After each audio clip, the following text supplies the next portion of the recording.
నేను ఒకటే ఆలోచిస్తున్నాను. సెటిలైట్లు వచ్చాయి, మనమే తిరుపతిలో స్పేస్ సిటీ పెట్టాం, శ్రీహరికోటలో లాంచింగ్ ప్యాడ్ ఉంది, దానికి సమానంగా సెటిలైట్లు కూడా తయారు చేస్తాం. ఇప్పుడు సెటిలైట్ ని అద్దెకు తీసుకున్నాం. మనం ప్రతి నెల ఒక్కసారి సెటిలైట్ తీసుకుంటే భూసార పరీక్షలు చేయడానికి అవకాశం ఉంటుంది. భూసార పరీక్షలు తీసుకుని ఏ పంట వేసారో కూడా తీసుకోవచ్చు. ఇక్కడ ఎంతమంది కూర్చున్నారో కూడా సెటిలైట్ మ్యాప్ తెప్పించుకుంటే ఎంతమంది కూర్చున్నారో కూడా తెప్పించుకోవచ్చు. ఇటీవల మీరు చూస్తుంటారు, నేను టెక్నాలజీ అనుసంధానం చేసి పింఛన్లు ఇస్తున్నా.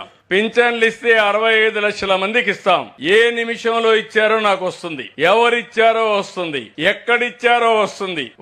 ఒక మీటర్ అటు ఇటు అక్కడ ఇచ్చారు, ఇంటి దగ్గర ఇచ్చారా, లేకపోతే నరేగా వర్క్ షాప్ ప్లేస్ లో ఇచ్చారా, హాస్పిటల్ లో ఇచ్చారా, ఎక్కడిచ్చారో వచ్చేస్తుంది. తర్వాత మళ్ళా ఫోన్ పంపిస్తున్నా మీకు అందరికి మెసేజ్. వచ్చిన అతను మర్యాదగా ఇచ్చాడా, తిట్టుకుంటా ఇచ్చాడా, లేకపోతే మిమ్మల్ని కావాలని ఇసుక్కుంటూ ఇచ్చాడా, మిమ్మల్ని ఒక స్టేక్ హోల్డర్ గా చూడాలి తప్ప ఏదో భిక్షం వేసినట్టు విసుక్కొనిస్తే అది తప్పనే ఉద్దేశంతో అది కూడా పెట్టా. అంటే టెక్నాలజీతో ఇవన్నీ సాధ్యం. అందుకే నేను ఈరోజు డ్రోన్స్ ఉపయోగిస్తున్నాం, ఇంకో పక్క సెటిలైట్ ఉపయోగిస్తాం, సెల్ ఫోన్స్ ఉపయోగిస్తాం.